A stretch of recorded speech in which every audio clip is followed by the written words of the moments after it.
You're listening to Talking to Teens, where we speak with leading experts from a variety of disciplines about the art and science of parenting teenagers.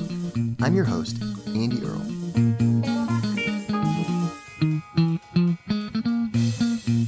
Welcome to our 100th episode. We're here today with Bill Deresiewicz, who you might remember from our very first episode over 2 years ago. He was on the show back then to talk about his New York Times best-selling book, Excellent Sheep. And today he is talking about his brand new book, The Death of the Artist: How Creators Are Struggling to Survive in the Age of Billionaires and Big Tech.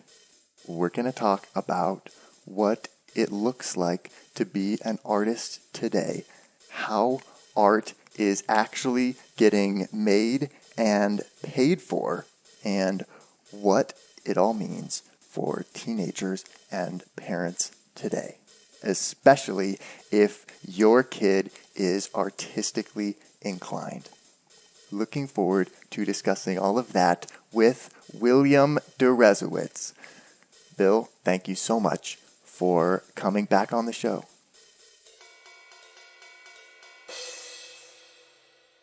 It's been a couple years since we talked to you on the show, I think over 2 years ago now. A lot has happened, and you have a new book out. I have a new book out.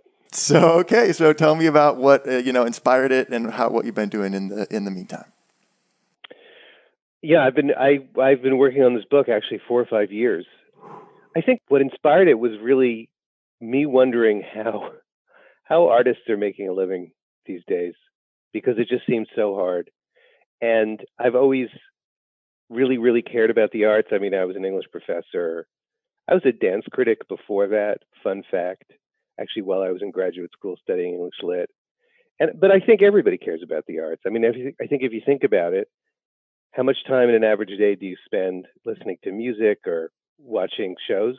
I mean, that's art too, narrative television or books or going to a museum or whatever. Hours, right. This is all incredibly important to us. And yet I think we don't spend very much time thinking about, or quite frankly, caring about the people who make this stuff and how it gets to us. And that's become especially a problem in the last 20 years. I mean, mainly because of the internet. There are other factors that we can talk about. But I think people basically know at least that Napster came along. It was 1999, and suddenly music was free. Yeah. And then text became free, and video, and if not free, then the price of all these things has been driven down tremendously. And it feels like this golden age for us, the audience. Yeah. How are people supposed to make a living actually making it? But I don't see that, I don't approach that as a rhetorical question. Like, how are you supposed to make a living? Like, people are doing it. So I wanted to know, how are they actually managing to do this? And how sustainable is it? And what does it look like? So I went and asked.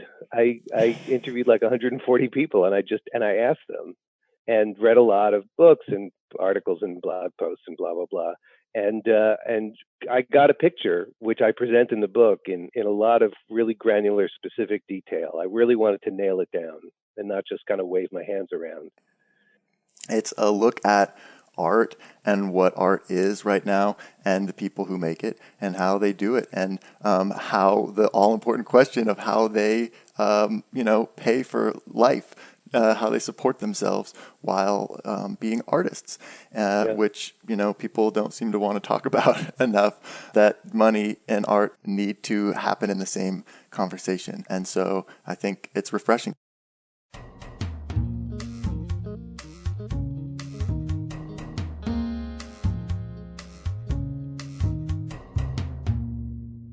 One thing I thought was really interesting is you talk about this kind of one of the first sort of knee-jerk responses when you start, this conversation with people is this idea of, just kind of put stuff out. You just need to just put content out there, put stuff out, and people will find you.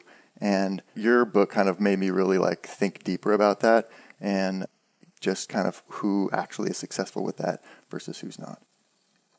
Yeah, I mean, this book in many ways is written against that idea that you just articulated that's been disseminated for about the last 20, 25 years by Silicon Valley and by journalists and academics who've taken up this line that you can just put your stuff out there. Because for Silicon Valley, it's really great. Like they're not actually funding any artists at all. They're not supporting any artists at all. Right. Unlike, even sort of the big bad culture industry, the suits at the publishers in New York or the labels or the studios in Hollywood. Like, as whatever you can say about those people, they can't survive without investing in the artists that they publish or produce or Yeah. whatever. Silicon Valley is completely parasitic on this. I mean, with the exception of, they're funding some streaming content, but by and large, Yeah. they Right. just sit back and they wait, because every time you put something online and then people click on it, they're making money from that because they're counting the clicks, they're aggregating the data, and they're selling the data. And in the case of Apple, they started this whole idea because they were selling us the tools. Like, why should you buy a computer that's twice as expensive as another one? Well, because you're an artist, and this is the computer for artists, and so on and so forth. So I think that's Right. where this idea came from. A, we're all artists. B, it's never been easier. C, just put your stuff out there. D, you'll have a wonderful life doing what you love. Not really, to say the least, not that simple. So I'm trying to fight against that story. Because, yeah, actually, you can put your stuff out there. And that is often the beginning, but it's really only the beginning.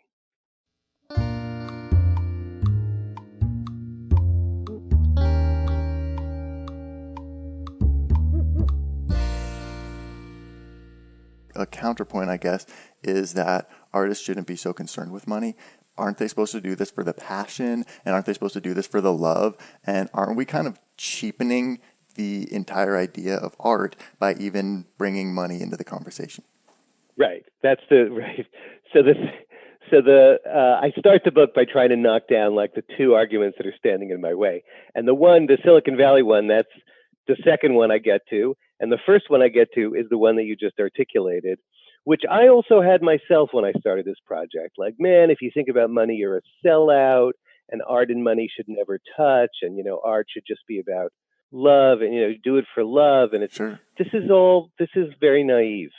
This is very childish. Yes, artists work from love. You would never do this if you didn't love what you were doing. And they Right. do it from a desire to communicate, from a desire to tell the truth, and from a desire to express what's inside them. And all of that is true. But you can say a lot of the same things about, say, teachers. They do it from love. They do it because they care about kids, because Yeah. it's important work. Would anybody suggest that teachers should not get paid?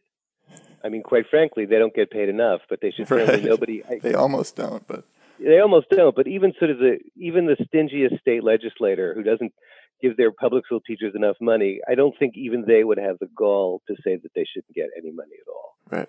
That's the same thing with artists, but there is this enormous taboo in the arts about talking about money, and that's become a huge obstacle because first of all, it creates the attitude among the audience that no, we shouldn't have to pay them, they shouldn't ask what's wrong with you, and it creates the attitude among artists that you should feel guilty for asking or guilty for negotiating.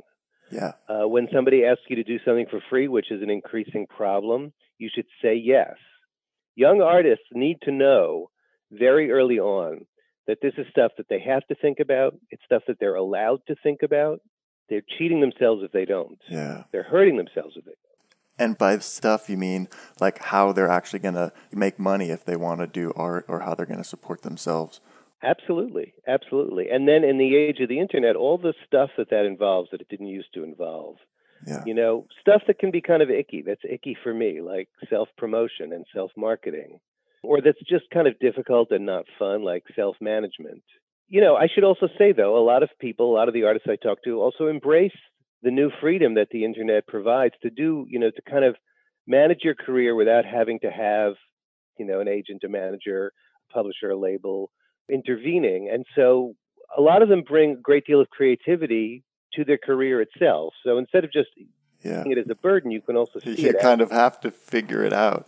There's not really a blueprint to make it work and to make all the ends meet. And like you talk about these, everyone's kind of finding a different way to cobble together income from like various different sources using their art in order to survive. Exactly. And I'm simply saying that a lot of people embrace that as a creative opportunity. Like, you know, let's play around with this. Let's Totally. see what we can do here. Yeah. It's a freedom, but also, yeah, it needs to be thought about and it can't be ignored.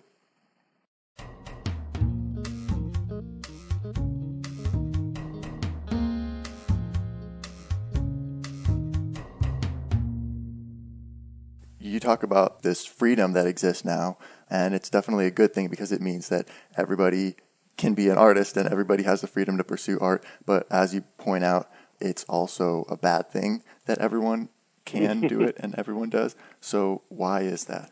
Right. Right. And I know yeah, this may make me sound like a bad guy. I mean,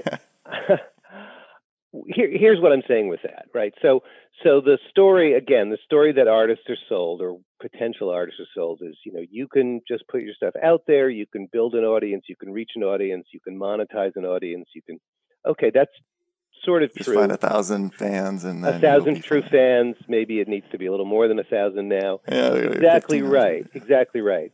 And again, it's not as easy as all that, but well, even just doing it yourself, it's a lot of work. But you have to remember that you're not the only person who's heard this message. Everyone has heard this message. Yeah. So, for example, I think about 75,000 books are published each year by commercial publishers. And that's, I don't know, I don't think that number has gone up tremendously in the last few decades. About 75,000. And that's a lot already, obviously, to compete with. But at this Yeah. point, the number of books that are self-published each year is over 1 million. Okay, so Wow. yeah, yes, yeah. So every year, over 1 million people are self-publishing their books, assuming there's no more than one book per person, and they all think that they're gonna, reach this audience and have. This is the point. It's the numbers have multiplied, and you could make the same. You could say the same kinds of things about music or independent film. Sure. The numbers have multiplied tremendously to the point where success is like winning the lottery, as people have said to me.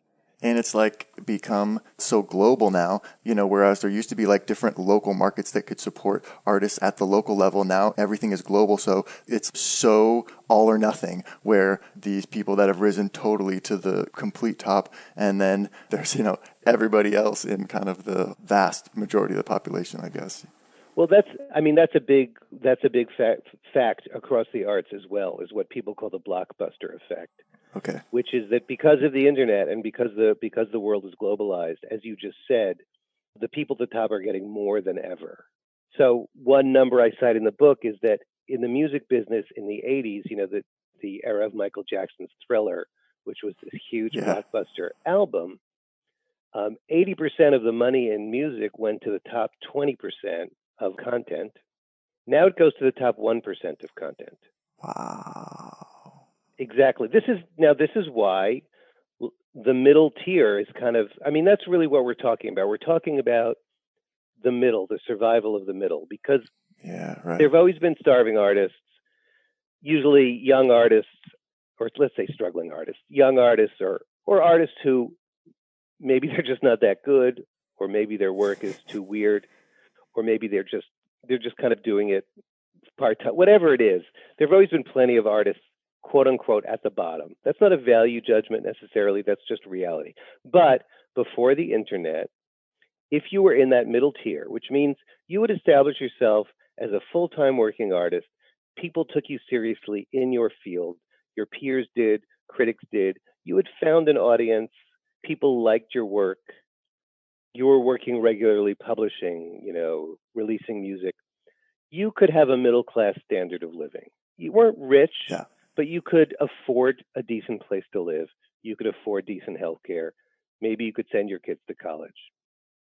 That's that middle tier, which is the lifeblood of every art. The everyday Yeah. working musician, the painter who sells in a gallery, but not, doesn't have their work in a museum. Indie filmmakers. That middle tier is Mm. getting decimated. And so you have the blockbuster successes at the top and lots of people at the bottom, even these full time working artists who are basically living kind of working class existences, kind of hand to mouth. Never mind sending your kids to college. many of the people I spoke with feel they can't even afford to have children at all.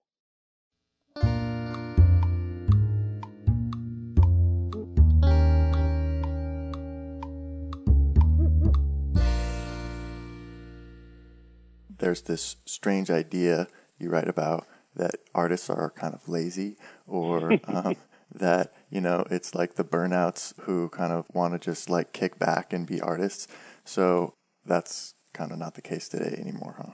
Well, it was never the case. So again, we're talking to teens here. So let me first of all say, because I know I've just laid out a lot of negativity and pessimism, but I'm trying to be real, right? And the reason that people, like I said, I talked to 140 people. I asked them really intimate details about their financial lives, like things that you're not supposed to talk about, things that you're not supposed to ask about. And a lot of them said, I'm going to tell you, because I think it's so important for young artists to hear the truth that I wasn't told, I didn't hear when I was young. That's why I'm saying all this stuff. But I want to say, first of all, it is not my intention to discourage anyone. In fact, if you think you have a calling, you have a passion for the arts, if when you were 5 or 10, you felt like I want to be a writer, I want to be a musician, because so many of the artists I talked to said, I knew from a young age, I knew when I was 12 that I wanted to be a filmmaker, and now I'm 35 and I'm a filmmaker, and I don't care how hard it is, I love doing it, this is what I'm meant to do. If you're one of those people, I think you should go for it. You should give yourself a chance, knowing that at a certain point, maybe when you're 30 or 35, because that's typically when it happens, you might have to say to yourself, this isn't working out. I can't support myself. I need a plan B. But if you haven't given yourself the shot, if you haven't given yourself the chance, I think you're going to feel like you've disappointed yourself, like you've cheated yourself. I think you might be bitter and resentful and regretful. So one of the things that almost all the artists I talked to said was, I knew from a very young age. I knew when I was 2. I was writing books when I was 3. The other thing almost all of them said was, I got no encouragement from my family. I got no encouragement from my school. I got a lot of discouragement. This is a fact about, we say we value creativity. We say especially we value creativity in kids. We want kids to have arts education. In this country, at least, we have a hostility towards the young adult or the child who wants to be an artist. Yeah. And we think they're lazy. We think they're undisciplined. Who is more disciplined than a musician? And in terms of lazy, the artists I talked to, I could not believe how hard they worked. They seemed to work all the time. Artists are tough. They were resilient. They had grit. They had self-belief. They were focused. They were stubborn.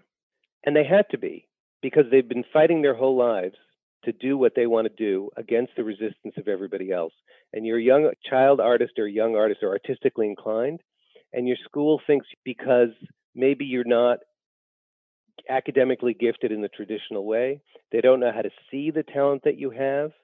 A lot of artists, people said this to me, have ADD. That's just how their brain works.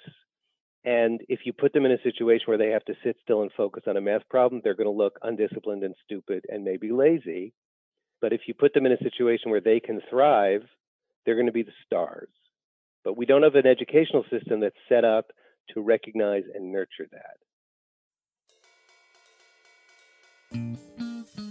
We're here with Bill Deresiewicz talking about what to do if your teenager is artistic.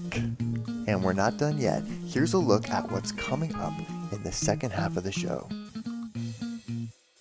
The last number I saw, 70% of people who had graduated from college, 70% were working in jobs that were not directly connected to their major. They're putting their whole soul into something. They're developing capacities that will be incredibly powerful for them as they go into their adult lives. He said, it's like I couldn't fly. Like all my peers were flapping their wings and flying off, and I was bumbling around on the ground until I discovered illustration later in life, in his 20s. And then I realized, I couldn't fly because I was a penguin. And penguins can fly, but they fly in water. And I'd finally found my element, and I could be free. Yeah. but it took him until his 20s.